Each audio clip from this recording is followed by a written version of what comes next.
What a perfect time for 49ers State of the Franchise because Jason and I are going to get to the bottom. What's going on with the San Francisco 49ers? 3-3, just lost to the Kansas City Chiefs. And they weren't perfect on defense, but I think they did enough. And it was really the offensive performance that was something that has given us a lot of questions and how the 49ers move forward. So those are the things that we're going to dive into. And again, where do you go from here? How do you not let this seep into the following week against the Dallas Cowboys? We got practice reports, bunch of injured players, all kinds of stuff. We'll get into it all. You already know, because the state of the franchise is what we're going to do. So we're going to get into it all right meow. That's Jason Aponte. I'm Brad Graham. We're going to get into it all right now.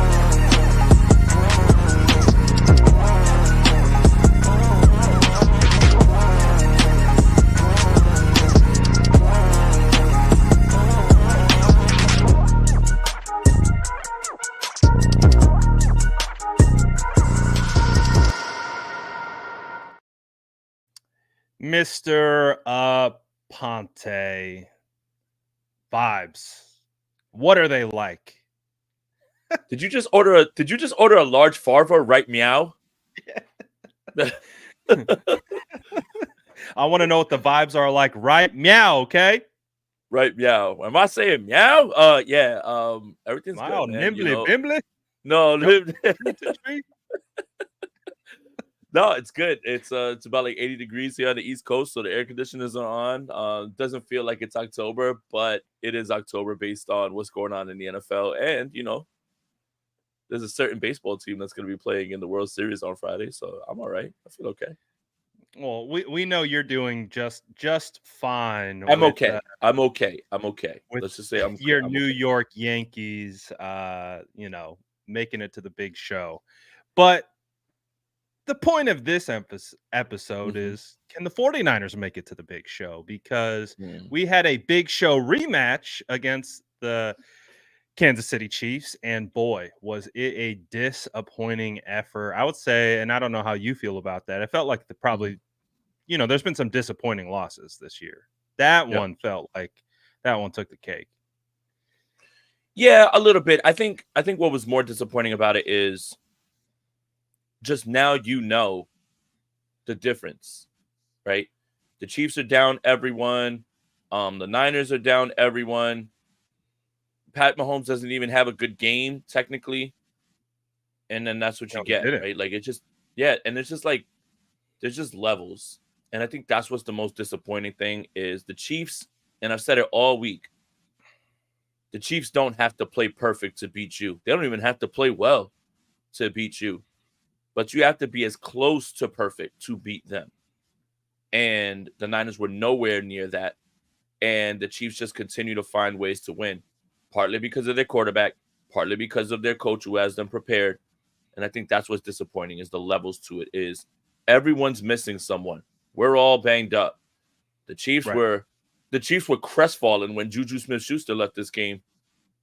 Doesn't matter, right? And he's not even really a deciding factor. Travis Kelce's a ghost. Doesn't matter. They're built to win differently. They can win however you want. You want to win on defense? You want to win running the ball? They're different.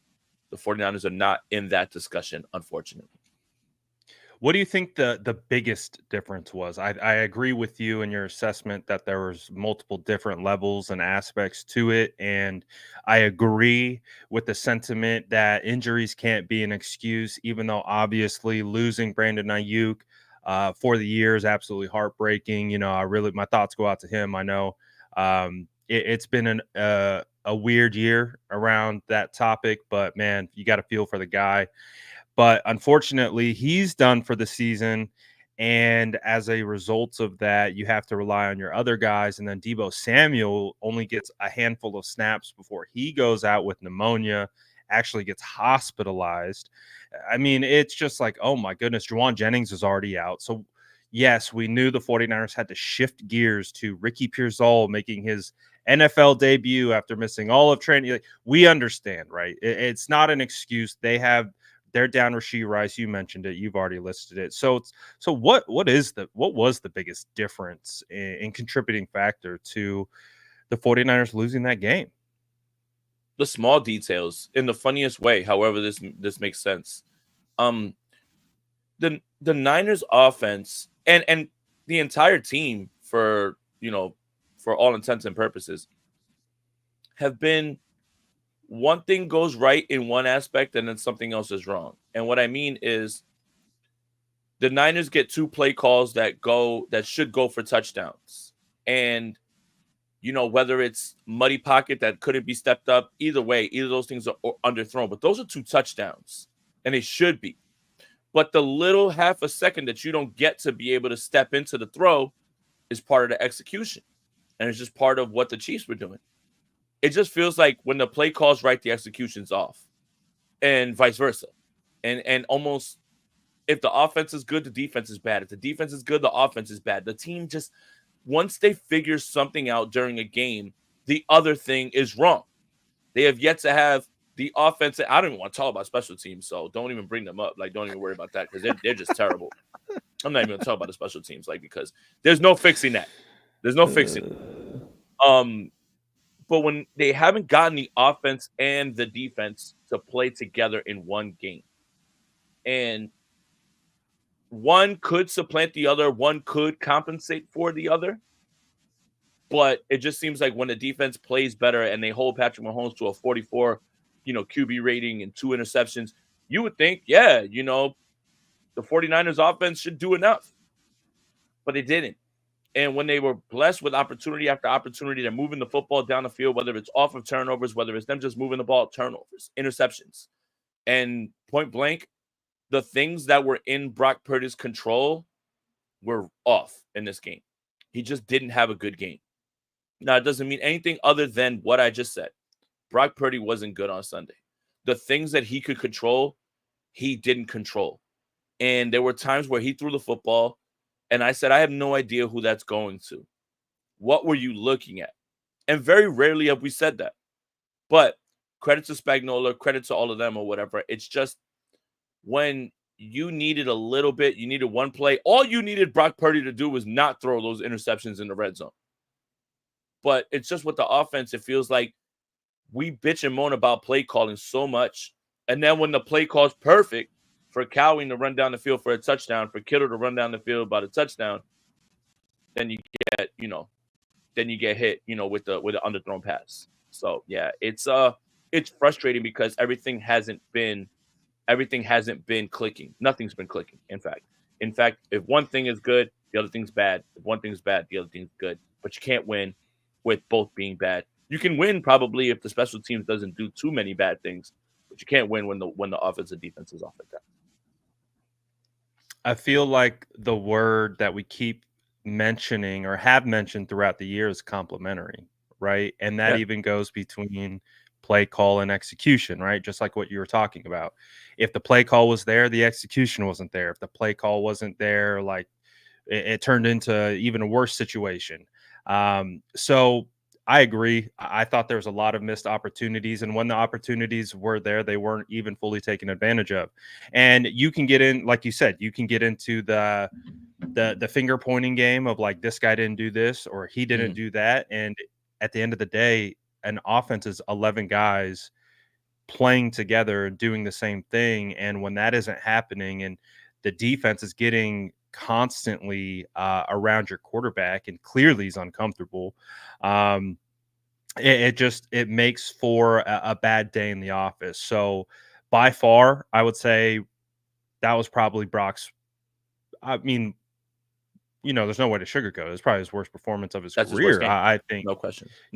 I don't think, I had mentioned it on Twitter, but I was like, typically I like to get into the tape before I give any like takes on like a strong evaluation. And because when you get into the tape, you're like, oh, okay, like we can see the hows and the whys. And when you got into the tape, it was almost worse. It's like, oh my gosh, what am I watching here? It's like I can't even look. It was a bad one. So I can't. And it's crazy, right? Because that's what the season feels like, because when you go to the 49ers wins, you look at the wins versus the New York Jets, you look at the win versus the Seahawks, and the win versus the Patriots. It's pretty, they're not perfect. I think that's one of the things that we talked about. There's still things to clean up, especially on the offensive side, but they were much more lockstep, in tune, in rhythm, playing complementary offense, the call, protection, routes, everything, the reads, the throws, it was all working and gelling together. This felt just completely disjointed from Mhm. every level: routes, separation, protections, throws, reads, calls. It was like across the board disjointed. And that, when you look at Kyle, even going back to like, pre Mhm. Brock, we haven't seen too many performances, like that. We've seen Mhm. some unfortunate offensive performances for sure, but when we talk about the whole thing, kind of feel like it was falling apart. Like that was that felt a little bit new. I don't know Mhm. if you felt that way. That was kind of how I felt. No, it's the part that I have an issue with is just why is this team not executing? Why is it that they're a day late and a dollar short? And that's why you have to look at the coach when it comes to this, right? With the interception of Ronnie Bell, people were saying, "Oh, Ronnie Bell ran the wrong route." Kyle and Brock said they didn't. It was just a terrible throw. It's a horrible throw. Um, but why is the execution off? So you've got to look at the coach, and you have to ask the coach why they're not prepared.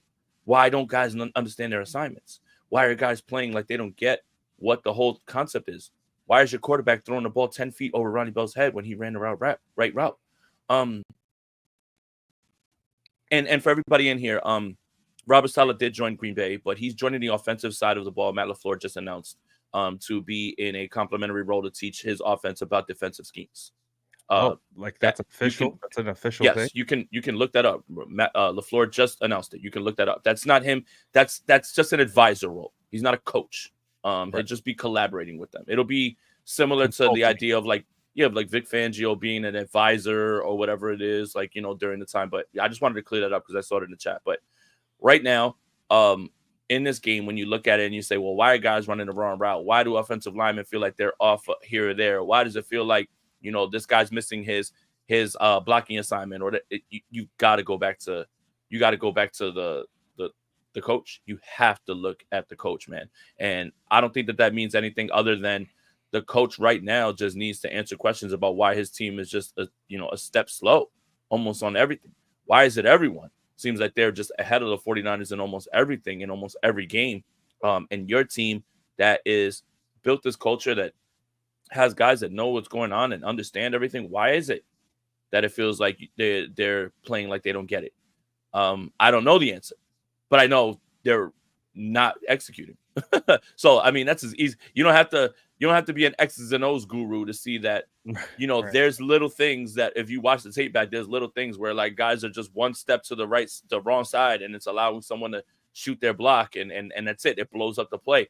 Just little stuff. They're just little stuff. They're off. They're off. Everything almost off and on everything. And it's I don't want to keep saying it's fixable because it is fixable, but here we are and it's still not fixed. So I think that's really what the Right. frustration comes And from. you're only getting more injured, and you're losing more weapons, and the season's getting deeper and deeper. And, the questions are becoming, early on in the season, it was like, all right, let's relax. Like, let's let the season play out, right? Body of work. Let's let the resume build a little bit before we get super hyperbolic. And now Mhm. it's to the point where you now have a 7-game sample size.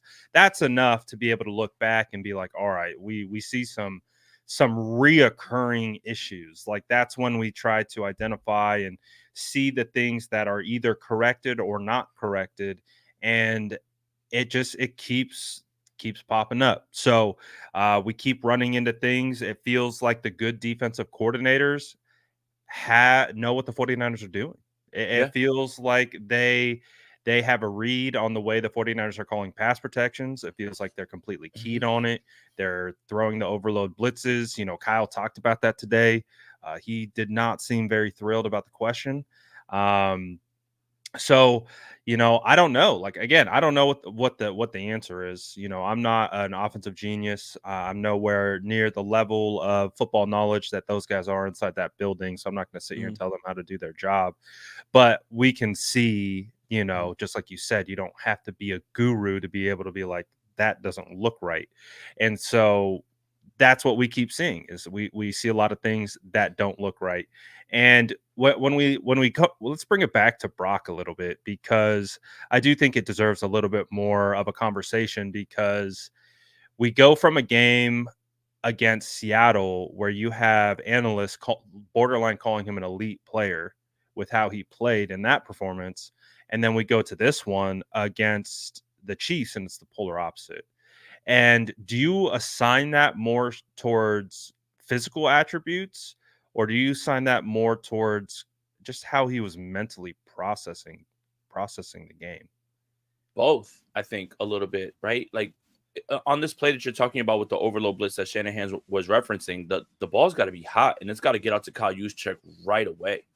Now you understand that Spags and they do a great job of disguising and bringing guys from the secondary, right? Like I get all that, but Brock Purdy shouldn't have been shocked by any of that. I mean, not seeing it coming is one thing because of the way they're disguising it, but you had to you have to have feel. You got to have feel in the pocket, right? Like you can't turn your head because you're looking through your routes, right? You can't look back, like you had to know where your hot is. If you feel there's a defender coming behind you, you got to get rid of the football and get rid of Sakai Juszczyk. And then with the underthrows, sure, you're stepping up into a muddy pocket and you're trying to put everything you've got into it, but that's everything you've got, kind of. Like it just that's your physical limited, like your limitations right there. Those are popping up, right? What the problem is those plays when they were designed that way last season, they were touchdowns. They weren't long completions. They were touchdowns. And now you get the long completion and then you get a turnover right on the other side of that. And now it's something that's now a frustrating red zone play. Um, it's just last year, whenever those plays were dialed up, they ended up being touchdowns. And when the 49ers needed explosives, they were able to dial them up schematically. I think that's a lot of what people are upset about right now with Kyle Shanahan, because they're saying, if you've got guys that are going to have to play that struggle against man, then scheme them open. Well, what do you want him to do more with Jacob Cowan getting him down the field all the way where he's got 10 steps on a defensive back? He has to turn back and catch the ball, like he's feeling a punt. What do you want him to do when he gets George Kittle in space and he's got him for an easy 65-yard touchdown probably, and the ball's just underthrown, right? Now, that doesn't absolve the coach, but it's part of the puzzle, and it's part of what makes this frustrating. Because when we talk about execution, we say that it's not there, but when the play call's there, you see these things pop up, and it's all a combination of all these things. All of those things are factoring into right now why the 49ers offense just looks like a little bit off, just looks a little behind. So it's not one thing. The idea that we have to just sit here and blame one thing about like the way the 49ers have been playing is a little off to me, in my opinion, I agree because with it's that. so many things. It's so It's many things. It's so many things. if I chose one thing, then I would be ignoring the 10, 12 other wrong things that are going on, whether that's offensive line protection, whether that's the play call, whatever. We can go Whether the through the tape and defensive look at looks and how they right. play against. We can go through the tape and go one by one, and I can assign blame to somebody else for something else. Every play. It just feels weird because there's so many things going on, but everyone wants to assign it to one thing. Although when your team isn't executing, when your team isn't playing well, it does go back to one thing and one person that has to answer for it, and Of that's course. Kyle Shanahan. I agree. I agree that when you are the leader of a football team, you're the offensive play caller, it's always going to fall at your feet, right? It's always going to come back to you. And same with the quarterback. The quarterback it gets the same level of responsibility in the wins and the losses. It's just how it goes. And so that's why when I've been talking about this game, I'm talking about them together, because I felt like although it's not just on them, it's the defense. You got to give a crap ton. I almost did it, Jason. It That's would how have you been know you, not me. that's how you know how I feel. I almost you know, you got to give a ton of credit to them on the other side of the football. They played a great game, phenomenal game. It was in awe of watching what Spags was dialing up. I was like, wow, like he's throwing looks and things at the 49ers that, I thought what Flores did with the Vikings was special. And then you look at what he's doing. It's like and I'm sure there's things that are, above my head that I don't even notice of what he's doing in forms of manipulation and pre-snap looks and countering off of that. So Oh, you made it. It's just it was a full unit loss. Coach, quarterback, O-line, tight ends, wide receiver, full like it's everyone. Like that's a part of the game, right? Like I think we as fans get super hyperbolic, and especially with this Brock Purdy thing, because it's either Brock Purdy's elite or Brock Purdy's a bum. And it's like everyone's just trying to define that. And it's like, no, Brock Purdy had a bad game. He made some bad reads, and it put the 49ers in a really bad spot. Kyle made some bad calls. Kyle made some good calls. Brock made some good throws. Like, just because it was on the poor side doesn't mean they're necessarily, the worst team in football. It just means like, damn, like, all right, got exposed a little bit. Now, how do you respond? How do you answer to that? And that's, I think, where do you go from here with the 49ers offense? How do they respond? Because I don't although that performance against the Chiefs was exceptionally concerning, I also don't necessarily think that's who they are as a team. Like, I do think there is a world that exists where they play better, they get better calls, better reads, better throws, better protections, different things, they find the answers, and they're able to outperform. But I don't know. Do you feel that way as well? Or do you think that this was more indicative of who they are as a team? I've been feeling like there's a good team in there, but if they throw up another performance like this or another two, this is who you are. I'm tired of the idea of, yes, oh, they're so talented. Sooner or later, you are who you are. And we're about to be running on almost 10 weeks of data by the time they get out of their bye. It would be foolish of me to sit here and say, yeah, you know what? I think they're just going to get on a run. Okay, well, their last three, there's only 3 opponents that they have going forward after the bye that didn't make the playoffs last year, and they're all divisional teams. Well, 2 of them are in Chicago. So it's Arizona, Seattle, and Chicago. And now you're going to ask this 49ers team to find something, which I think they can, but I wouldn't set my watch to it now, like with the way that they've been watching, like watching them, like they feel like this might be the team that they are. Maybe, they've got 1 or 2 more chances to change the narrative, especially starting on Sunday. They have to beat the Cowboys Sunday. You can't throw up any more of these clunkers and then expect people to still believe that, there's some good team in there because a few years ago you did something like that. No, it's not how it works. You are who you are. Your record is what it says you are. And after you have that much data, you start to get to a point like, this might be who the 49ers are. But they've got to start Sunday. They've got to get the week off. They've got to get everybody back for bye, and then we'll assess where they are after the bye. Because on the heels of the bye is the trade deadline. I think a lot of whatever is going to happen at the deadline is going to happen based on what happens on Sunday. Like if the Niners lose and they're in the bye 3-5, don't expect the Niners to be buyers. Because then we've got something bigger to talk about. And I don't think there's one person, one position, anything like that, right? But if they win on Sunday and they boat race the Cowboys like we normally, then they might be like, all right, now we're back.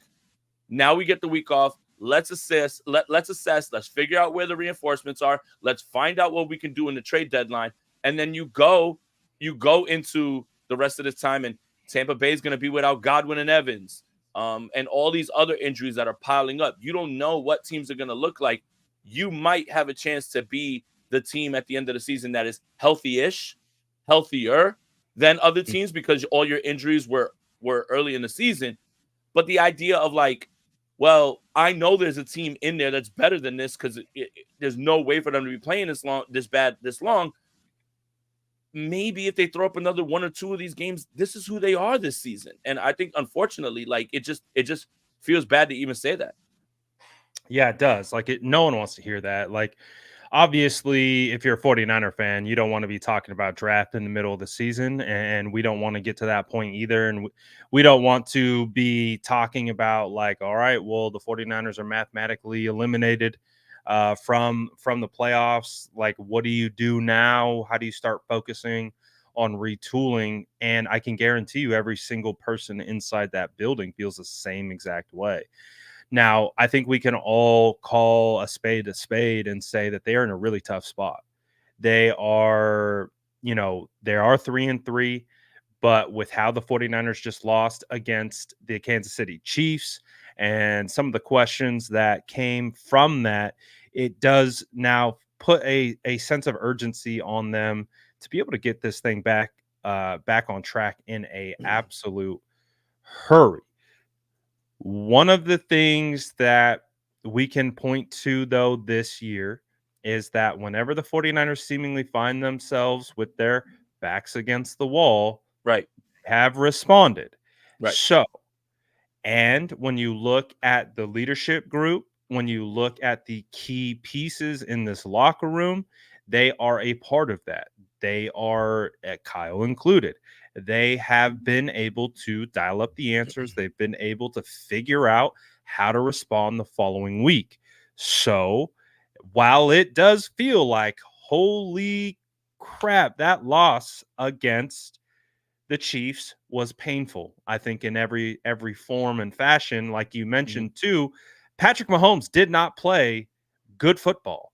He played good football when it needed to occur, He made right? enough plays. He made enough plays in big moments to get the job done. But the 49ers defense really kept them in that game. They kept it to be a 2-point game eventually. And they really did feel like they were, marching back with the momentum. And then you get that weird interception towards Ronnie Bell. And I agree that both Kyle and Brock have taken responsibility for it, but it was so uncharacteristic of Brock. Yeah. And you can see that the angle in which he is throwing to was the angle that Ronnie was on. So in his brain, he thought Ronnie was running towards the sideline. First of all, I didn't think it was like a great read. Like Ronnie was covered up. Covered. So you would be throwing to Ronnie on the sideline when he's completely covered and he breaks out. So I think from what we've seen that was the route concept is Ronnie's supposed to snap that off, but there's a miscommunication there. There was something off about that game, Right. right? It was just off. And it was at the Chiefs. When we talked about this game, we talked about it being a mental game. At least I did. I talked about this being a mental game. Mhm. Like, yes, you got to go out and you got to play, physically match up against the other team. But to me, it was like, man, you got to slay the dragon. You got to get over the hump. You got to get over the hurdle of the Chiefs. And it felt like that was in front of them. I mean, I Mhm. found it interesting that Jerry Rice was talking about their energy pregame. It was like, Mhm. oh, it didn't feel right pregame. And, we saw that, Debo was going through it. He couldn't even warm up in the pregame. And I don't know, man. It's just weird energy, weird vibes. And the biggest hope for me is that they wash that. They turn the page. They they hit it and they're like, damn, that's low key rock bottom for that Mhm. offense. Yeah. Yeah, You and have to hope. And then the only way to go from here is up. the thing is this too, Brad, on the whole Ronnie Bell interception thing, and I want to put this one to bed because I think I have the proper way that everyone should be viewing it. Whether you believe it's on Ronnie Bell, whether you believe it's on Brock Purdy, an interception's an interception and it happened. Mhm. Does it make me feel better that Ronnie Bell ran the wrong route? No. Doesn't make me feel better at all. Still an interception. Still a back-breaking interception in the red zone. Change the momentum of the game. I don't care who it's on. Interceptions are interceptions. That was one at a terrible time. Does it make you feel better that you can say, oh, Ronnie Bell ran the wrong route? It shouldn't, because it's still an interception. I'm not saying that I'm like all over Brock about it. I'm just saying, what comfort do you gain by saying, well, it was the wrong route that he ran. So I feel better about it. I'm not upset it was an interception. Who cares about that scoring drive? That rascal Ronnie Bell ran the wrong route. Execution, understanding the small details, the little stuff. And when you don't do that against a defense that good, that's what's going to happen. I don't give a damn if it was on Ronnie Bell, Kyle Shanahan, Brock Purdy, George Kittle, the refs, Nick Bosa. I don't care. It doesn't make me feel any better because it still indicates the biggest problem. Execution, execution, execution. And nobody seems to know what they're doing at certain times. I don't care who Being was on the on. same page. I don't care who was on. An interception's an interception. It don't make me feel better if they come out and they both threw Ronnie Bell under the bus and said, hey, it was Ronnie Bell's fault, so go yell at him. I don't care. It's still an interception. It's still an interception. It's still a costly interception. And it's just a small piece of a microcosm of how it has been for the 49ers on offense. I think that's well said. I think the real problem is being on the same page, not being on the same page, like at this stage in the season. So that to me is where I agree. I think that the bigger problem lies, and that's the whole offense. It didn't feel like it was on the same page. So how do they get on the same page moving forward? Like what? Yeah, obviously that's a loaded question. Yeah, but how do they make the strides to be able to do that offensively? Because I think the big theme of this show is we feel better about where the defense is currently at, and we think the defense continued to make strides, and I think Nick Sorensen's all right too. They're not perfect either, right? But they allowed that game to be winnable there for a while. So how does the offense continue to get this figured out? I think you have to go back to basics. And if you have to strip this offense down right now, especially considering the weapons, and you have to strip it down to running the football and running things off play action, get back under center, everything's under the gun, out of the gun, everything, even running plays right now. I don't know what the call is or what it is or what you're seeing, but it has to get back to being able to run the football and then creating explosives off play action again. But the reason that you can't do that is because when the Chiefs are choking off your running game and you're behind the sticks and it's 1st and 9 or 2nd and 9 and then you have a penalty and it's 2nd and 15 or like you can't play from behind the sticks. You just can't. And so much of what the 49ers were able to do and what impressed people about Brock Purdy was, yes, he can execute all the play action stuff and all the stuff that you've asked other quarterbacks to, but he's lifting you in other spots and giving you a little bit more. Now, you might have to call that back in a little bit. Get back to the basics. Call that back in. Slow the game down. Start to get back to a place where you punish the other team and you make them quit because you're beating their ass. And that's what they have to do against Dallas, is get back to running the football. Make them tap out. Make them quit. Beat them and create the explosives off play action. You just have to sit back and you're just dropping back and throwing the football. No, get back to it. When they're running the football and they're not being successful and you're behind the sticks, it's hard. It's hard for them to operate this offense. Right. This has to get back to, as simple as it sounds, and this is an oversimplification. Obviously, defensive groupings and whatever it is, the formations, you get it. I get it. But you have to get back to basics. Whatever it is that you were trying to do this season, whatever it is you were trying to prove this season with the drop back game, scrap it. And if you can get back to it and you start to create momentum, then fine. But get back to what got you here. Get back to what everybody set their watch to. Why are you getting away from there? Why are you getting fully away from that? And then you're getting away from it against a defense that can take advantage of you falling into that pattern. Spags takes away the run. He wants you to throw the football. And then you start throwing the football a ton. And then you wonder why the results look like that.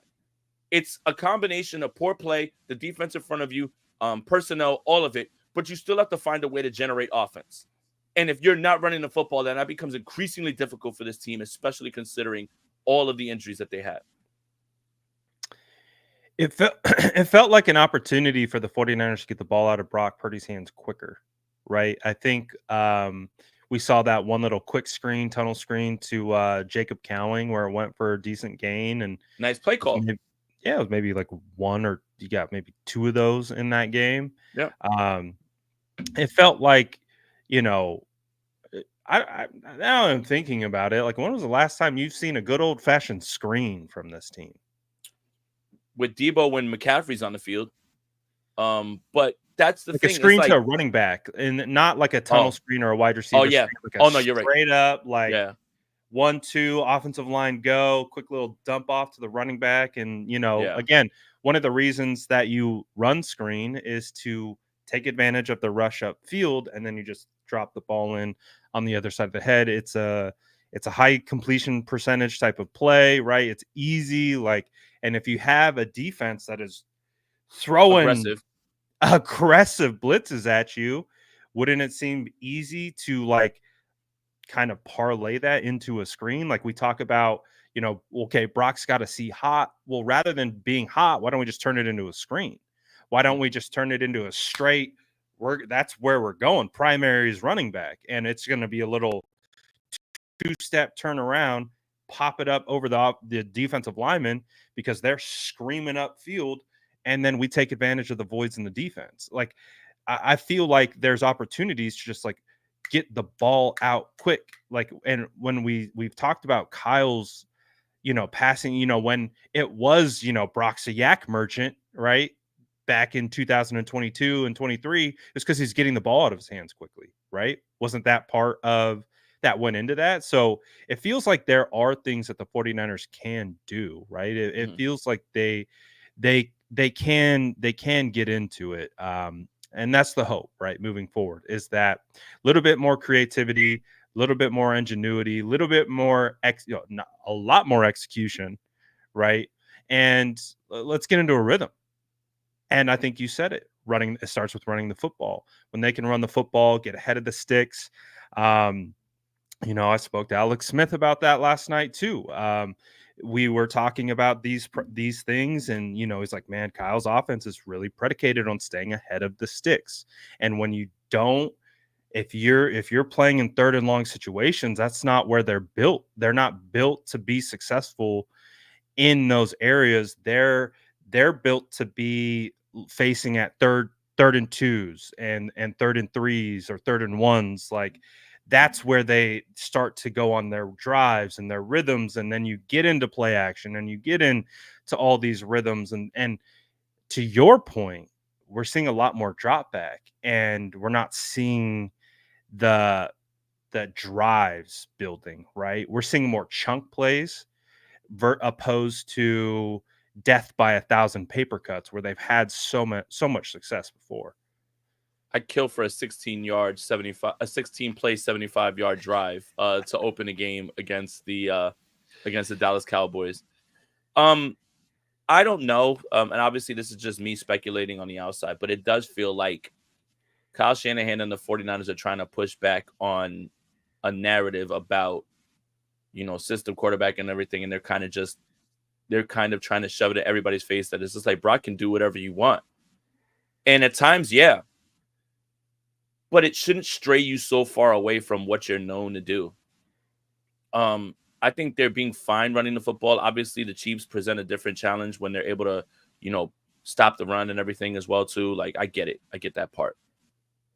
But it can't just be, well, they're stopping the run. Well, I don't know what to do right now. I don't have anything to do. Again, when you look at the play calls, Cowing hasn't been getting many reps, and you have to bake this into the conversation as well too. When you game plan all week and you think you're going to have Debo Samuel all week, and you game plan for him, you game plan with Ayuk, all those things, and then both those guys are taken out at different points. Now you're kind of scrambling. I'm not saying that that's easy to adjust on the fly. That's not easy for any offensive, mind or coach or anything like that. But you see the glimpses, right? You get Cowing down the field on a secondary member, and he's gone. Like you still can find the matchups. And what I feel like a lot of what is lost in this offensive conversation is that early on in the game, Kyle, what he's doing obviously during his script is data mining, data collecting, trying to figure out when I send motion, what does this look like? What are you guys doing? And he's data mining to also punch back once he gets out of those scripted plays. Now it doesn't seem like the data is giving him enough anymore at this point, because I think people understand, certain things, and they're not necessarily as afraid anymore to be beat, because what the 49ers did last season with a full complement of weapons was, defend every piece of grass, every blade of grass. It doesn't feel like that when you have Jordan Mason on the field, who is doing a great job, by the way, as well, too. It's not the same, because it's not putting defenders in binds anymore. It's not putting defenses in a spot where they feel like they have to defend everything now. They kind of almost feel like we're okay if we're here and here and we're here, and we can keep guys on everybody. Like this, I don't want to say it's being figured out, but it's just not as explosive, and it has to do with, they're obviously, betting that they're guessing it the right way. Like right. They're like, they'll take their chances. We think this is run, so we're gonna load the box, and we're gonna run fit everything. Kind of like the play on the goal line, right? That I've seen some people talking about in the chat. Like, why didn't Jordan Mason follow Kittle when they ran it out of pistol? But when you look at the tape, Spags has a defender in every single running lane, including bringing McDuffie on a blitz where they were that like you said, they were fine believing that they were going to run it and they were going to sell out to stop the run, and that's exactly what they did. And we can talk about why Jordan Mason didn't hit that hole. To me, I like, after looking at it, one of the things of a running back that I know is playing offensive line is if they think the offensive lineman is getting beat to a side, they'll cut back. So when you see that head of a defensive lineman, remember when we did our little push-pull drill, in Mobile a couple years back? The one where you almost threw me out the club? When you see a defensive lineman in this position peaking, that means they're in control of the blocker. Yeah. That means that they can go either direction they want, and they've got the leverage. They've got the leverage. So when you have the hole right there and you see that helmet just poking at you, and you're a running back, and you try to hit that hole, all he's going to do is just shed the offensive lineman and be right there in the hole. So the way that I'm processing, because it happens like that, right? It's a split second decision, is that he sees that helmet peek inside. So he's like, okay, that means my offensive lineman has the leverage to a cutback. So I'm going to aid him to a cutback, because that's what Jordan Mason does. He reads his offensive lineman and he will cut inside hard, step back outside, and use the leverage. And unfortunately, McDuffie was coming. If McDuffie was in coverage, he would have gotten the first down. Yeah, he would, and maybe would have scored. But it was a better call by Spags to have every single gap filled with a defender, and Jordan Mason made a split second read, and there was a guy there to fill the gap. Yeah, and that's what I was saying, because I was in your chat when that was happening. So like I popped on, like I was getting ready to take Avery to soccer, so I started like looking through, and I saw you were live, so I wanted to see, and you were talking about the tape, and that play in particular, that encapsulates what the outside zone is supposed to do. It's supposed to draw and flow all those linebackers and any other defender in there, and once they get caught in the mix, then Mason has the cutback lane.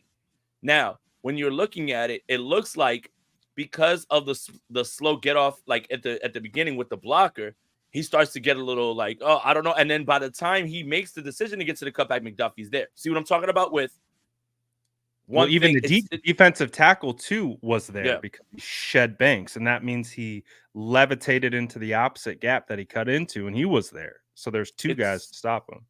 It's the small details. It's the little stuff. That's what I mean. Very little. Like, what's crazy is the losses and the way they've been losing, and the ineptitude has been loud, but the things that need to change are small, right? Like they're finite details, they're little things. The 49ers are not executing the little things. That play could go from a loss to a touchdown if different things happen. It's the little stuff about the execution, right? That's why I keep saying, yes, it's fixable, but why haven't you fixed it? And that's the part that I struggle with. I don't know what the call is, but like again, you don't have to be an X's and O's guy. When you watch and you see that timing's a little bit off on that play. Yes, that was designed for him to cut right back into that lane if he read it that way. But why is it that someone misses a block or someone slips through or someone's just a step off? Little stuff. They're like, I don't want to say they're this close to breaking through because I thought that was what was going to happen in the game before this, where I said like, or the Seattle game, where I was like, the red zone offense, they're going to finally break through, against Seattle's defense, and they're going to figure it out, because they're so close. They're on the cusp. But then here we are in Kansas City, and then the same thing happens. But I will say this, I guess what's got me a little bit more optimistic is so much of what happened in this game, especially in the red zone with the another two, was just poor throws from Brock Purdy. And I don't expect that to continue. I don't expect that to continue because the Kansas City Chiefs aren't going to be there every single week. And also, there's no way he can play as bad as he did this past week again against the Dallas Cowboys.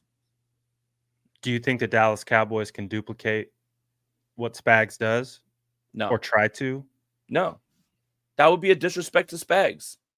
That's a disrespect to Spags and Flores. Everyone wants to try. Everyone has moments and glimpses of success. But what do I always tell you, Brad?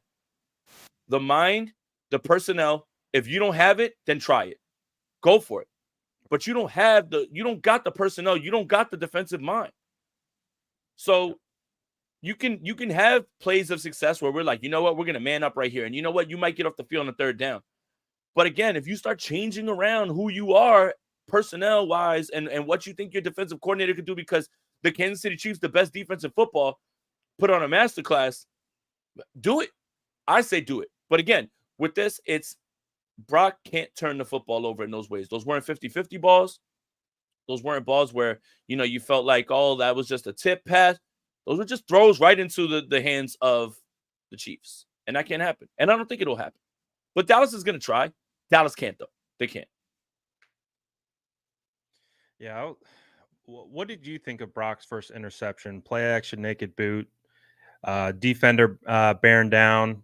He's got one option open, but he's not open because he's bracketed by his safety. What do you think should have happened? Should have Brock tried to pump fake the defender, make him miss, throw the ball out of bounds, take a sack? Or obviously the answer isn't to force the throw that he made. But when you look at it on tape, there's nothing open. Yep. So what would you prefer him do in that situation where all his reads are covered up and he's got a defender in his face? Anything but that. And you like anything but throwing into double coverage.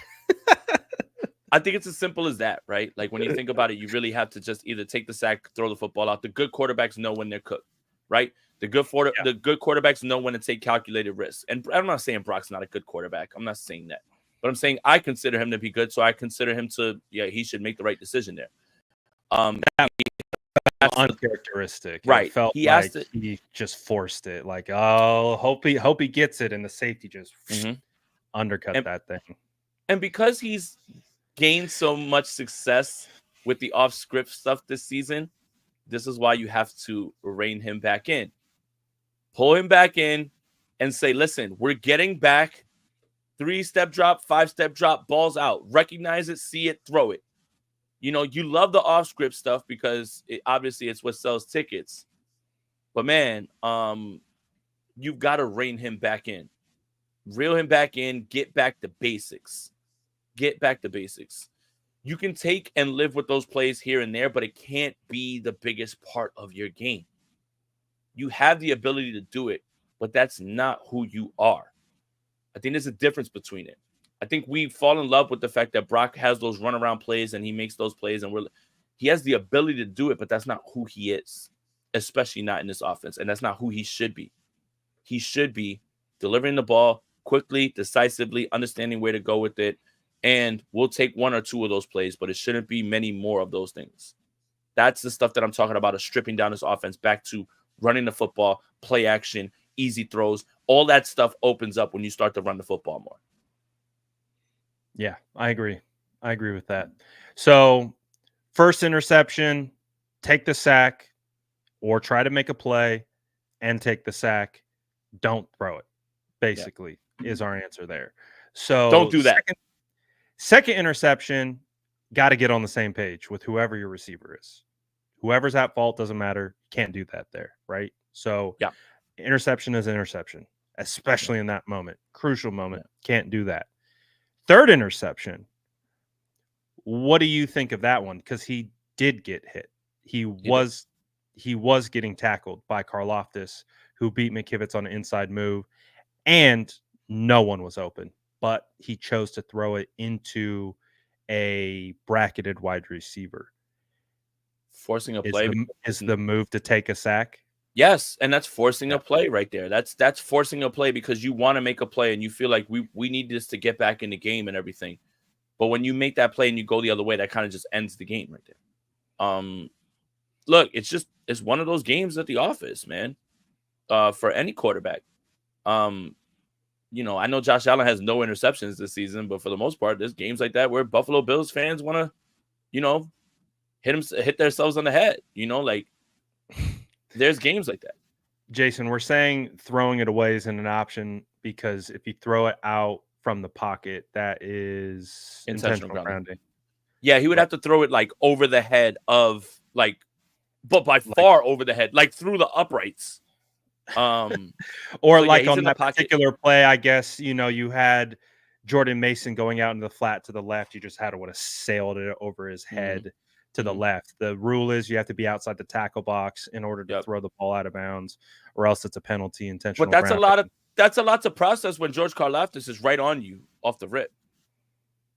That man, I think that was part of it too. With some of the breakdowns in this, is it's a lot to process when you got Spags, disguising everything, and then on top of that, getting to you in a probably less than 2 seconds. So it was a tough task for the entire offense.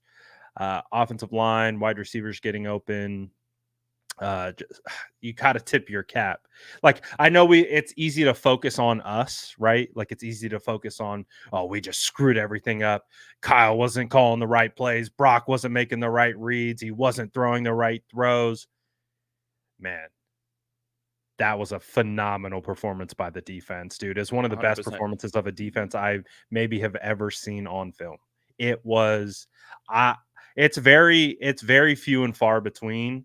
Like, you'll see defenses dismantle bad offenses, right? Like, you see them just take them to the wood chipper.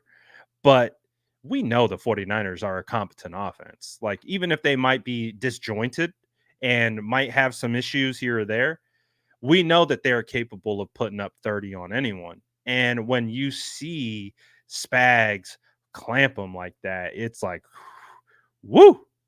Like, but I want to take it from this angle. I saw a super chat. I'm going to get to the super chat here in a question from Bazzi.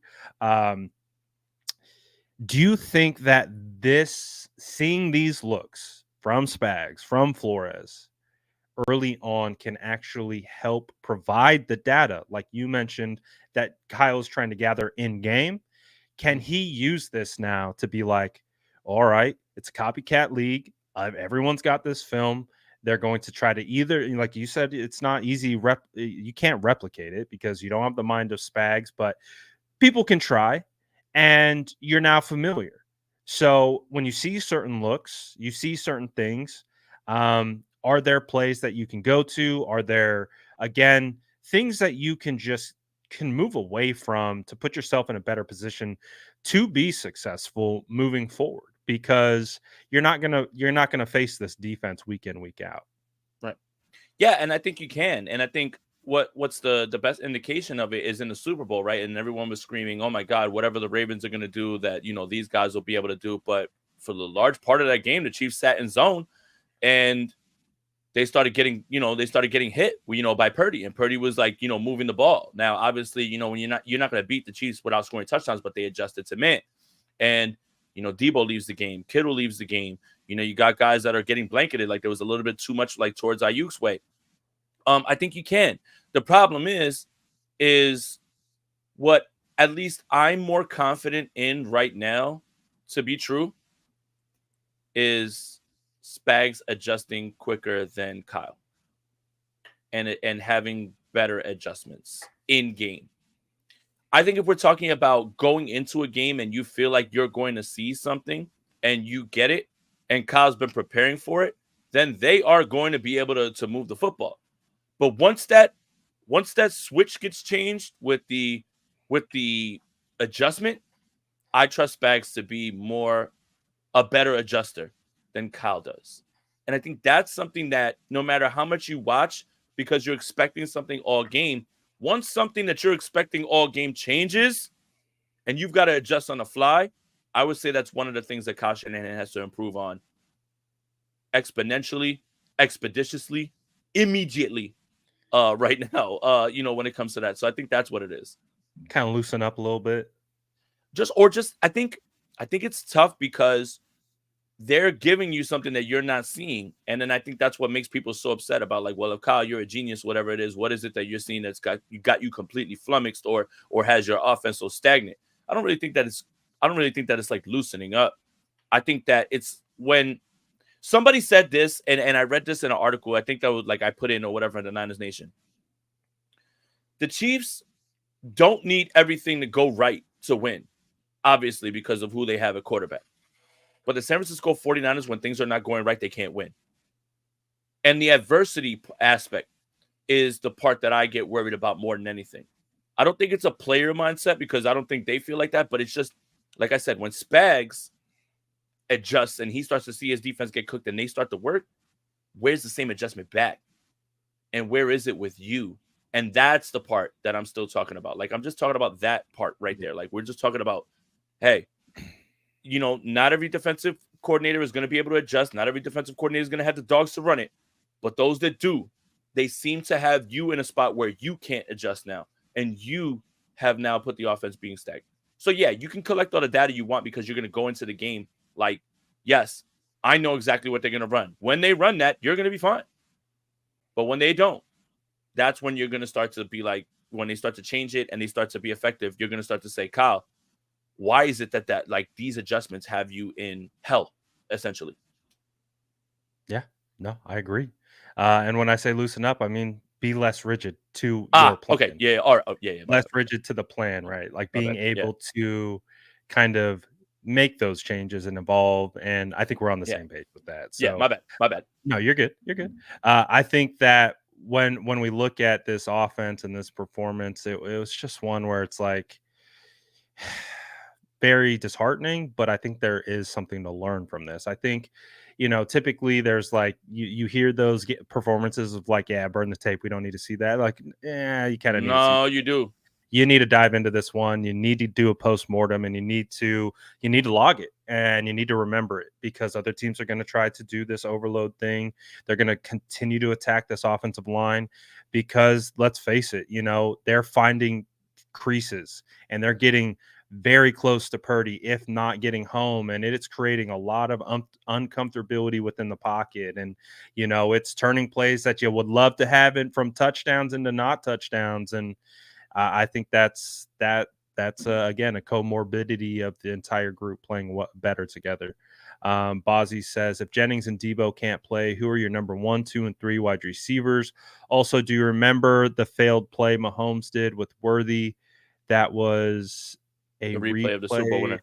Yeah, It was the same. It was the same concept with the and as soon as I saw Worthy come into the line, I like the helicopters. Too. The helicopters started going across my face, man. Like I just was like, Creedence Clearwater started playing. Yeah, I just was looking like not again. But the timing was off, and unfortunately, it didn't finish. Your 1, 2, 3 wide receivers. If Jennings and Debo are not there, Chris Conley at X, Pearsall and Cowan. You said Pearsall, Conley. Conley at X. Yeah, no, I agree. Do they trade for a wide receiver? I think they have to win first. If they win this game on Sunday, then I'd love for them to go see what the Panthers want for Deontay Johnson, who's an X that can get himself open and is an excellent route runner, man. That would be great. But you have to feel like we have a shot at this. You can't just be trading assets. This is what's got you in trouble in this spot, right? Like, because you've traded away. You can't just be trading picks for a team that you don't believe is going anywhere. So It's got again, to like be the 49ers, it's got to be a value. right? Well, and the 49ers gotta get back to business. And if they do, and they boat race, and you start to feel like, all right, we're back, we're getting all these guys back, and we still need a separator. I'd love for them to go test the waters and go talk to Deontay Johnson. Yeah, that's not bad. I obviously wanted D-Hop, but D-Hop gets swooped by the Chiefs for a 5th round Oh, pick. and by the way, DeAndre Hopkins is absolutely going to return to form pretty quickly. You can book that. I was the man's been washed for like 2-3 years. He's been on Titans. Something tells me, something tells me that all of a sudden now he's gonna recapture some of that magic. People forget that D-Hop was never fast, never twitchy. He was just savvy, and he had strong hands, man. D-Hop is washed. All of a sudden, DeAndre Hopkins back in the time machine. Oh my gosh, the resurgence! Anybody could see this coming, man. I think Ray Charles thinks that that's what's gonna happen. Hey, my dynasty team's happy about it because I drafted him in my home league 2017. He was great for me from that point on. But man, I was like, I'm just gonna have to ride it out with this guy. No one's gonna buy him from me. I can't sell him for anything. So it was a godsend for my dynasty team. I'm pretty excited because I have Hopkins and Devontae Adams in my Scott Fishbowl teams, and they've kind of been saved maybe. So maybe I got some guys down the stretch because I'm already missing. I'm missing Nico, and I got a crazy bunch of injuries. But yeah, we'll see. Well, that might be a good segue into our fantasy. Is there anything else we want to talk about? Obviously, no. You got to beat this. You mentioned it. You got to beat the Cowboys. Like, no, this is a must win. You decide what you do moving forward from a roster building standpoint, but you got to beat the Cowboys. Yeah, it all starts on Sunday. The outcome of this is gonna give the 49ers all the data they need to say, well, we're just gonna ride this one out. This is gonna be a terrible year, or we feel like we got something here. So yeah, it all boils down to that. I wanted to give a shout out to the defense. I thought they played really well. I mean, if you would have told me that the defense was gonna get 2 interceptions on Patrick Mahomes and have him in hell with a 44 quarterback rating, I would have said the 49ers offense would have done enough, but they were on the field for too long. Obviously, you let things like that happen. I'm really happy for Malik Mustafa, aside from that one play. Obviously that everybody is, going to run back, but I thought he's a missile, man. He's playing well. He's playing well. Good. Yeah, it was good to see D Winters, man, play. Just if you're going to have mistakes, then let the rooks make the mistakes. I don't want to see veterans making mistakes because what are you here for? So for me, I think the defense is playing a lot better than they did. I think Sorensen's doing a much better job than people are giving him credit for. Just based on the loss, everybody's just kind of going and blaming everything. I don't think Sorensen and the defense were the reason. I think they did more than enough to give the 49ers a chance, but you can't just turn the ball over that many times in the red zone. You can't just have those issues. That's classic 101 how to lose to the Chiefs right there. That's how you do it. Right. And this is kind of like my wrap-up evaluation that was an awful performance by the 49ers offense. The defense probably came out and played exactly how you wanted them to. Even special teams getting the stop on that, on whatever. Fake punt. Yeah, the fake punt. Literally couldn't have dialed it up any better to steal momentum in that game. And that was the hardest part, is just how the offense performed. To wrap it up, terrible performance by the offense. Brock Purdy, Kyle Shanahan, offensive line. I thought it was one of those that you're like, man, let's throw the performance away. Let's learn from what we saw on tape, but that's not something that we need to dwell on. We need to flush that, because that's not who I think this team is. I think that's part of the hard part about this, is I don't think that's who that team is. And get back to doing what you need to do, execute, get back to getting into rhythm offensively. You mentioned part of that being running the football. And if they can just get back to identifying what they're good at and continuing to perfect that and take those strides forward, this team can win football games. They can continue to get healthy and get back on track, man. If you get a win against the Cowboys and you get Christian McCaffrey back, and again, we're knocking on wood. We don't even know if that's going to happen. Right. But if he comes back, and let's say the football gods actually bless the San Francisco 49ers with a healthy, ready to go CMC, that obviously is going to change the complexion of the offense quite a bit. And then let's say they go out and get a Deontay Johnson, and then you add that to the mix, and then we're in a situation where it's like, all right, we got a little energy now. We got a little recovery from the bye with the win over the Dallas Cowboys. Like, you got to get a good win, I think, against Dallas, a win that you feel good about. Like, you feel like, all right, we exercised some of our own demons on how we played against the Chiefs. We fixed some of those things, and we felt good about that. We get a break, we get a bye, we get healthy, we get our guys back, and then you go into now what looks to be a very winnable matchup against the Bucs, who are down both Godwin and Mike Evans, and go on a freaking run, man. Go on a freaking run and get it done. I still, although that loss hurt my heart and hurt my eyeballs watching, and again, I tweeted about it too. It's like, I don't know if it's delusional optimism, but I do think that there's still a path forward where the 49ers get back on track and they can go on a run. Now, it's not going to be easy, because you got Bucks, you got Seahawks. No, I was gonna say, let's do it. All right, let's do it. Let's do WL. Let's just do WL right now, because that's the article that I wrote. I wrote the article today on Niners Nation about how many wins you think the 49ers are going to finish with. Right, they're currently 3-4. So let's do it. Okay. 49ers beat the Cowboys. Yeah, 49ers Cowboys. Yep. Cowboys 4-4. Week off, trade deadline. Who knows? 49ers Bucks. I'm gonna say a win. I'm gonna say a W as well too. Seahawks 49ers. At home versus Seattle, I'm going to say a win. I'm going to say a win as well too. 49ers Packers. So I'm going to handle it two ways. I'm going to go Packers Bills split. They win one, lose one. I think they lose both of those games. Okay, fair. Bears Niners. Win. Rams Niners. Win. 49ers Dolphins. Win. Lions Niners. I'll take the L right now. I'll take the L as well too. 49ers Cardinals. Win. 10-7. That's your San Francisco 49ers final record at the end of the season. That'll be enough to get them in the playoffs, and hopefully they are enough in the West and win the West. And if they are healthy, then go. We solved all of our problems. You're welcome, guys. You're welcome. It feels like absolute trash right now. But boy, oh boy, man, if they can go get on a run, get hot, get CMC back, get into the rhythm, who knows when Drake Greenlock comes back, Talanoa comes back, Feliciano might be playing left guard sooner rather than later. We'll see. Maybe center. We'll see. He might have to play one. Can he play both? I don't know. Can he? He's a big guy. He is a big guy. He takes up a lot of space. So they definitely have a shot, right? That's the point. I think. Now, I totally understand if you're not a delusional optimist like me, or maybe I don't know if I would consider Jason a delusional optimist. But I do.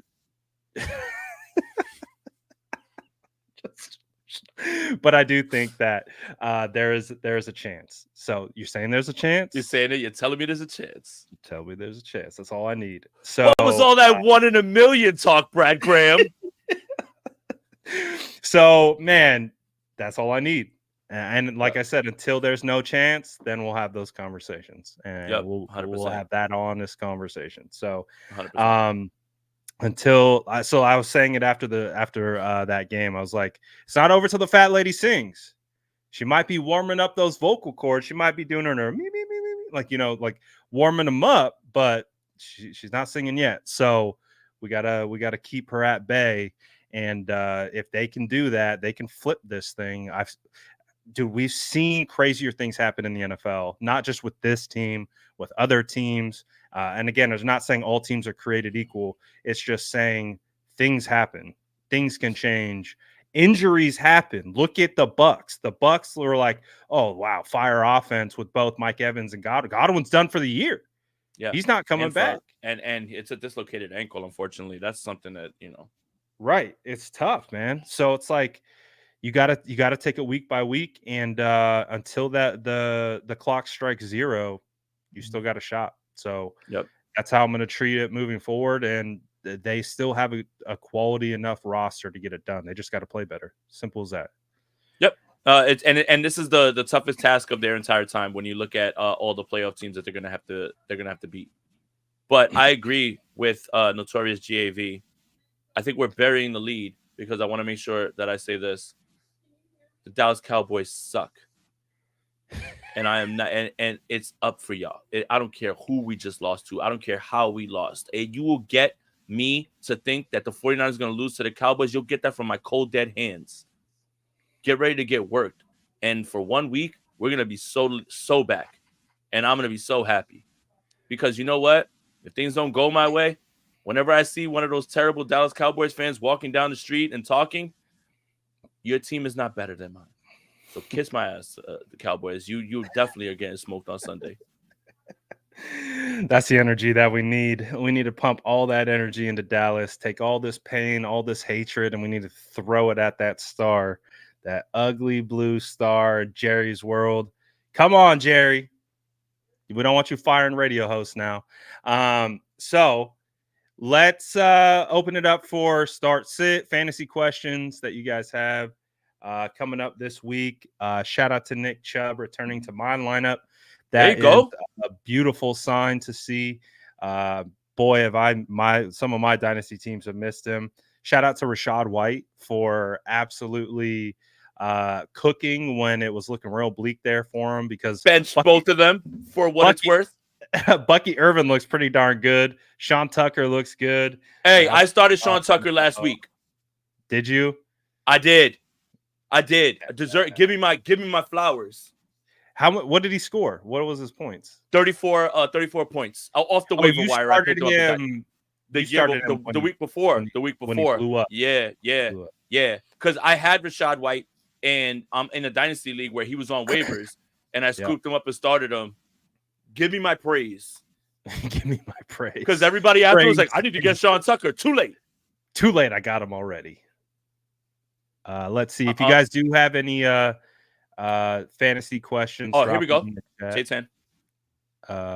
This one right here.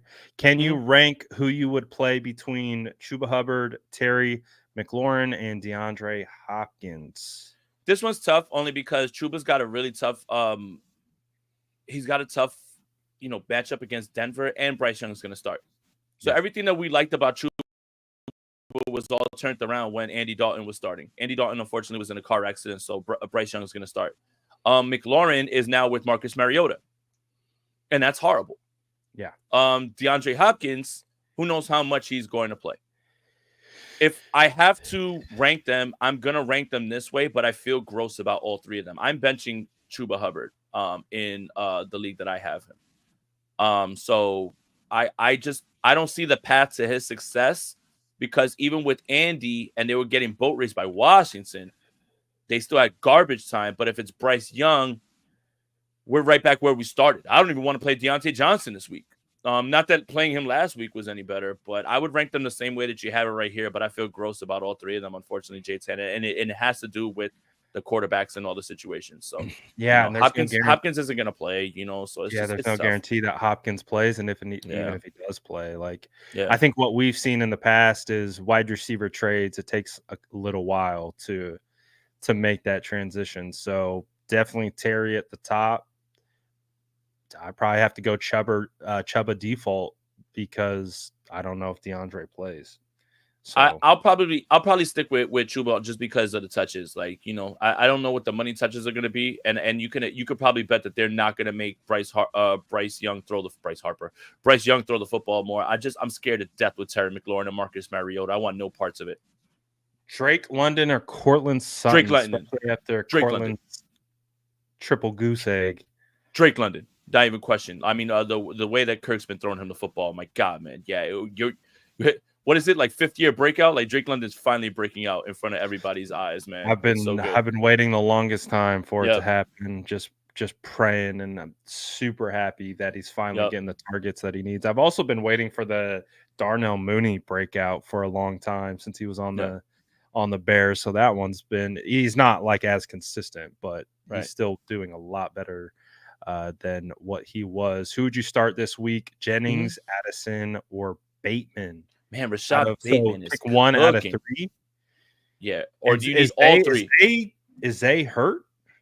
No, but Zay Jones Zay Flowers. Zay Flowers isn't hurt, but Rashad is getting these long touchdowns right here. Like it's almost like if everybody's kind of been benching him and he's been going crazy.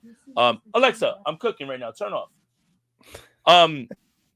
Is Jennings gonna play? I don't know. Addison plays Thursday against the Rams, so I think there's your first good answer, right? Like with that secondary and everything, I would say Addison first. But if Jennings is Jennings playing and you got to today. He didn't, but today's Wednesday. I almost said today's Tuesday. Today's Wednesday. But he didn't play last week and didn't practice. Stick with it. If we'll have an idea if Jennings is going to play. If you have to play, if we're going to rank them based off it, Addison, Bateman, Jennings. But if Jennings plays, then he jumps both of them. So you got to wait to see. I agree with that. That's tough. Yeah. I agree with that. I would say Jennings at the top if he plays based on target share, because I think he will be involved early and often. Bateman is intriguing to me. Didn't Addison get out targeted by Naylor? Yeah, but that was specific. I believe like to Detroit and like what they were doing. They were like focusing they're focusing their attention over there. So if Jennings plays, I'm gonna go against the grain. I'm gonna go Jennings, Bateman, Addison. I'm a Bateman guy deep in my heart. Wanted him pre-draft, even though I know the 49ers are never going to get him. And I hope the breakout continues. I think he's a underrated wide receiver for sure. And he's been getting the target, so I want to see it continue. Yeah. I thought I saw one about Laporta and Komet. Right. Yeah, Laporta, Komet. This is gross. Laporta's been a bust this year. It's been really bad. It's been really bad. And Komet, I've owned Komet stock since he was a rookie, so I'm loving what he's doing. But when he goes off for 3 touchdowns. I can't believe I'm saying this, but it's boomer bust with Komet. Yeah, but it's Komet because you're not getting those boom weeks from Laporta, man. You're just not. They run the football too well, and then they've got Amon-Ra. Now, the only thing that could really help you is that Jameson Williams is out for 2 weeks. That could be if you have an inkling or hope for Laporta, it's that Jameson Williams is away now. And now you've got to get back to throwing the football to him. But when Komet goes off, man. Like 3 touchdowns type game. You know, it'll be 3 catches for 3 yards. Did that with Justin too. Right. The same thing. It'll be 3 catches for 3 yards and 3 touchdowns. But, man, I mean, if there was ever a week for Laporta to snap out of it, it's got to be this one with Jameson Williams out of the week, right? That's a good point. I think that makes it a more difficult decision for sure. Who are they playing? Detroit. I gotta look that up actually, because I actually have him too. I should be looking. I mean, I'm playing him because I have to. Tennessee. Tennessee is actually a good defense. Okay. But I think if you're looking at it that way, they're going to be able to throw the ball to Laporta a little bit more. You say it's a coin flip. It's a coin flip. This is 100%. Yeah. Coin flip. Yeah, it's a coin flip.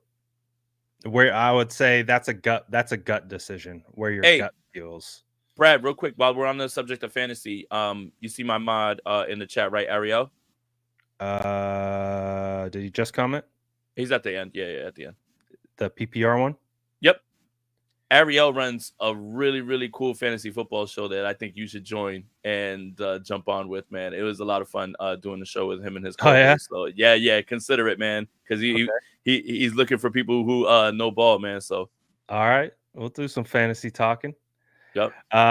Samuel says, would you start Keon Coleman or Wan'Dale Robinson? Ooh, I think I know. What's the format? You want to know if it's PPR or not?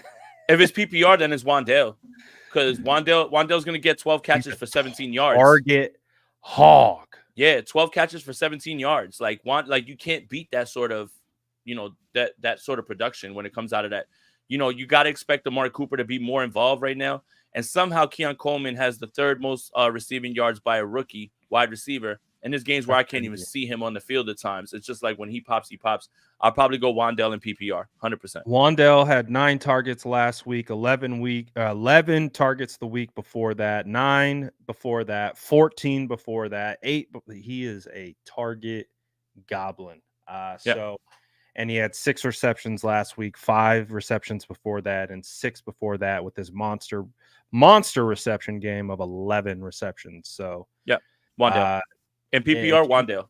yeah, if you can get a touchdown out of him, even better. But definitely a guy that is going to get peppered with the football. Mm-hmm. So that's one of the key things, right? Mooney or Shakir? Khalil Shakir? I'm assuming that you obviously have Amari Cooper now on the roster. Mooney. Pulling some targets away. You go Mooney? Yeah, Mooney. Just that Falcons offense is Mooney's just getting more looks. Yeah, they're moving the ball, man. They're good. And Kirk Even is looking his way often. Kirk's Which I appreciate. got Kyle Pitts looking like a startable asset again. Like, what the hell world are we living in? What the heck, man? Let's see. I'm starting Jacob Cowing. Man's about to have a monster game against the Cowboys. I love it. That is spicy. I love it. I would love nothing more than that. I love that. But sometimes you've got to take a chance like that. Like, you've got to, like, that's what happened the week that Jennings went off against the Rams. I was like, bro, my back's against the wall. I've got all these like crazy people out. I've got to play Juwan Jennings, 45 points. Fortune favors the bold. Don't let any ranking knock you down. Go with that gut. That gut is usually where the money's being made right there. There's nothing worse than having a gut feeling and going against it because someone else told you that what they think. And although you might have trust them, and they might be smart analysts, my go-to is always listen to your gut. Like, you can gather information, and obviously it feels better when someone sides with your gut feeling, but go with your gut. That's the thing, right? Is everyone has this process, and you guys are asking us questions, and I say this week after week. Anytime that you guys ask us a question, our answers should be one piece of the puzzle for you. Now, that should be what you hear us say, what the rankings are, what the matchup is, what you're feeling. At the end of the day, whatever you're feeling is what you've got to run with. You got to run with that. Yeah, absolutely. Shout out to the Johnny Dell in the chat. What's up, my guy? All right. I thought I saw one about Javonte real quick because I wanted to kind of pat myself on the back because we were talking about Javonte. Where'd it go? A little bit higher up. I pushed Javonte into my lineup in Dynasty and Tank Bigsby, and I didn't realize until 12:45 p.m. because I was asleep during the whole Jaguars game that Tank went crazy, and then Javonte went crazy on Thursday night, and I was like, oh, I won my week. Even if I got nothing for Brandon Ayuk and he's out for the year, like I won my week. Good for Javonte, man. Because hell yeah, that's what I'm talking about. He's still got it, man. Stop playing with my boy. Yeah, man, it was getting sketched there for him. I was like, dang, did he lose it? But looks like he got it back. Oh, it's Monty or Javonte. PPR 12 man. I think it's Monty. I'm missing all of these. Monty Montgomery or Javonte. 12-man PPR. Monty's a touchdown magnet. Yeah. Touchdown hog. Yeah, like when we're doing anytime touchdown parlays, how are you not putting David Montgomery and Derrick Henry into all of them? Obviously it didn't happen this week, but he got banged up and left that game. And Javonte does have Carolina. That is a really, really, really good point where he can go crazy. I just trust the better offense. That's it, because the problem is that Denver's offense can go, down the tubes. And if Bo Nix has a horrible game and they're looking terrible, then it doesn't matter if Javonte has a good matchup. They're just not going to be able to get him the ball, or they're going to get away from him, or you're going to see McLaughlin way more on the field. Just trust the offense that is better. I would take Detroit, although Tennessee is a worse matchup. I'm going Kraft here, and I'm going Tyler Kraft as well too. I love that I used an old strategy that burned me, and I used it and counteracted it for Kraft, because back in the day, I drafted in the back end of my rookie draft Hayden Hurst and Mark Andrews.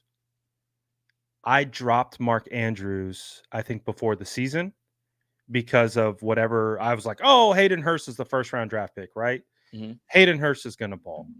And where's Hayden Hurst at? And where's Mark Andrews at? Now, Mark Andrews has been injured and he's had some issues, but he's waking up though. 2 tugs last week. He's been one of the top 5 tight ends in the league when he's healthy and when he's playing well. So when the Green Bay Packers drafted Musgrave ahead of Kraft, and I knew how good Kraft was, I was like, I'm not falling for that trap again.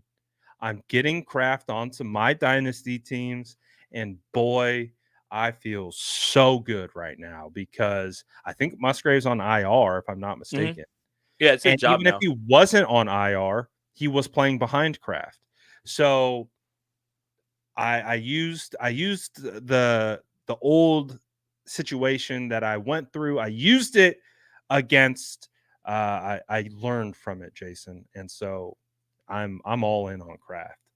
Kraft mac and cheese, baby. Let's go. I'm with you, man. He the touchdown that he scored went through a defender's hands, but it doesn't matter how you get it as long as you get it, you know. So yeah. And then you think about the Green Bay offense and the weapons and stuff like that. They haven't really been clicking outside with Jaden Reed, although Jaden Reed had a horrific drop on a beautiful, beautiful pass or whatever from Jordan Love. It just feels like that tight end position is I dropped him in yeah after that. Oh yeah, that makes sense. That whole thing went down. I was like, oh, he's cooked. And then he comes back and scores like 2 or 3 touchdowns, whatever it was. It was a squeaky wheel game. They were like, all right, get out the building, but when you come back, we're gonna pepper you. It's like, damn it. Yeah. Oh, that one pissed me off. That's one of those guys that, like, if I would have picked him up, I wouldn't have picked him up to play him. I would have picked him up to just stash him on the bench. And then I'd be mad looking at his. I don't think anyone played him. I think they stashed him, but some people have to. Trust me, man. I've seen some really bad teams where everybody's banged up or on bye. Yeah, no, for sure. All right, well, definitely got to voice some of the frustrations, get therapy stuff. Yeah, get it out there, right? And again, I love the exercise that we did where we went through the schedule and we came out at the top with the 49ers still having a pathway of winning the NFC West. And right now that's got to be the number one goal, right? Of the San Francisco 49ers, just win the West. Just win your division. Guarantee playoff. Yeah, that's it. Yeah, you want the number 1 seed, but just get into the playoffs, man. Get into the 10-7. 10-7. And J10, one last thing, Jason. What's your World Series prediction? Yankees in 7. Oh. Okay. Okay. Can't win. I can't wait. Cannot wait. I hope it happens for you. I do. Oh, I have no rooting interest in either team. Oh, yeah, you do. If you're a Giants fan, you got a rooting interest, all right. Don't do that. So I'm rooting for you. Oh, okay. Well, I mean, if you were a Giants fan, you would be on our side because I would root for the Giants, but I'm not necessarily a Giants fan, if that makes sense. I'm literally a fair weather baseball fan. I really don't care. But I don't think I'll root for the Dodgers. I'd rather root for you and the Yankees than I'd rather root for the Dodgers. Gold Blooded said that he wants both teams to lose, and I respect it. I respect it. That's energy. Christian McCaffrey's answer when he asked who he wanted to win. That's energy right there. 100%. I love it. I love it. Absolutely. Well, shout out to all you guys, man. I know it's been a rough one, especially with how the 49ers played against the Kansas City Chiefs. I'm sure it dusted up quite a bit of PTSD for all of you guys, especially not being that too far removed from that late February or that February loss. But it is what it is, right? You can't dwell on it. You got to learn from it. You got to move on to the next, and you got to keep pushing. So that's what the 49ers, I assume, are going to do. And I think they're going to hopefully channel all that energy into beating down the Dallas Cowboys. So hopefully that's what we get. Any last parting words here, Jason, before we get out of here? No. Whatever you think the problem is, it's one of them for sure. Whatever. That's the thing. It's whichever one you want to put the most blame on, it's still part of it. It's one of them. You know, nobody's gonna say like you can't I put it think on that's a that, right? fair way to say it, right? Because it feels like people are inflating one over the other, and it's like, let's rein it in and be like, there's a lot of problems to go around. So it is With what all it the is. It doesn't make any one better than the other. It's just no, it just is what it is. with all the things that are wrong with this team, trying to find one thing to singularly put the blame on is an impossible task. So the It 49ers, is. 49ers have a lot to clean up.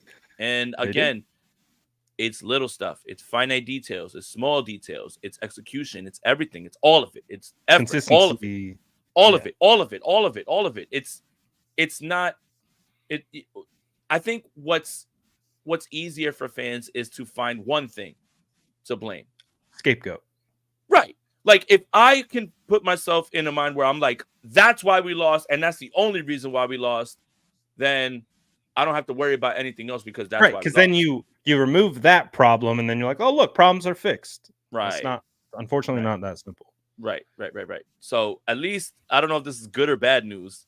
You can almost blame all of them and everybody and almost anything. You can pick whatever you want.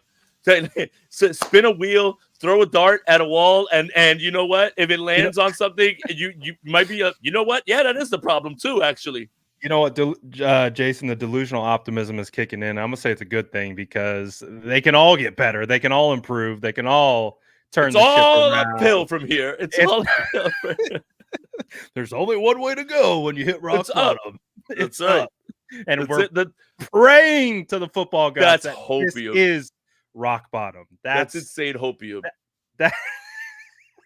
That's it. But you know what it is? It's You all said right. I'll throw. hopium?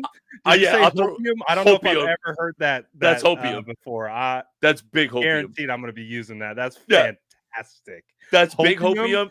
And Oh my goodness. I can throw another cliche on it. The the night is darkest before dawn.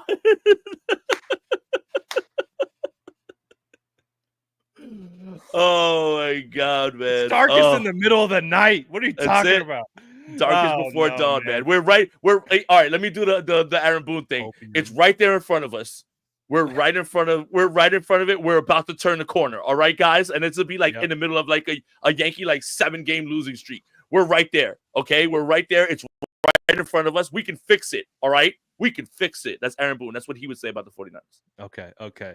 I'm on it. I'm huffing hopium hard right now, Hopium, and baby. we're Make the living meme. on hopium. Make the meme with the frog and the thing over. Yeah, do it. Be like us looking at the Bucks being banged up and the Cowboys coming in. It's It's just hopium, like anything turn that we the can grab onto to keep our spirits up turn the hopium to 12. Right. all the way. Break the nozzle off. Just keep it running nonstop. And you know what? And you know what else? And you know what else? I blame you guys, and here's why. Whatever routine you guys are doing, wherever you're watching the game, whatever lucky jersey you're having, it's not working. So you got to scrap it and you got to figure it out. Switch it up. Everyone, we've all got to get switch it we've up. all got to get involved. We're all involved in this. So Yes. whatever lucky outfit you're wearing, stop. Whatever drink that you've been drinking that's usually good luck, stop. Change Wherever you've been watching the game, stop. Start watching it somewhere else. Maybe don't If watch you're it. Sitting you're watching, stand up during the Stand game. up. Go outside. Do If something. you're ordering pizza, stop.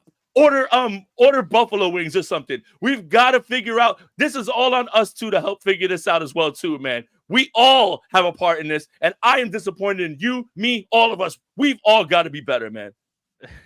It's the Flomentum's fault, man. I brought out the hair again. It didn't work. Bro, I literally put the hair up at halftime. I'm like, all right, this ain't working. I got to switch something up. I was like, I'm doing my part, man. I'm trying whatever I can. Then they started playing better. I was like, oh yeah, hopium. Yeah, it's working. Dude, and then I did what I did for the NFC Championship game, in which I sat here and because I was sweating so much and the Niners were playing so bad, I was like, I'm just gonna go take a shower. And I took a shower and the Niners came out and they were rolling. And I tried the same thing again and I came back out and I was like, the shower didn't work? What's wrong with this season? Nothing works, man. It's not working. Oh, so good. So yeah, I'm gonna keep that hopium all the way up. until there's no hopium to breathe anymore, That's it. And then we'll crash out like we're all supposed to. So, But um, before I go, the Dallas Cowboys will pay for the sins of the Kansas City Chiefs. And this one's for you, Brandon Ayuk. Get in front of the TV, enjoy yourself, rest up. We're going to kick their ass on Sunday Night Football. For you, Brandon Ayuk.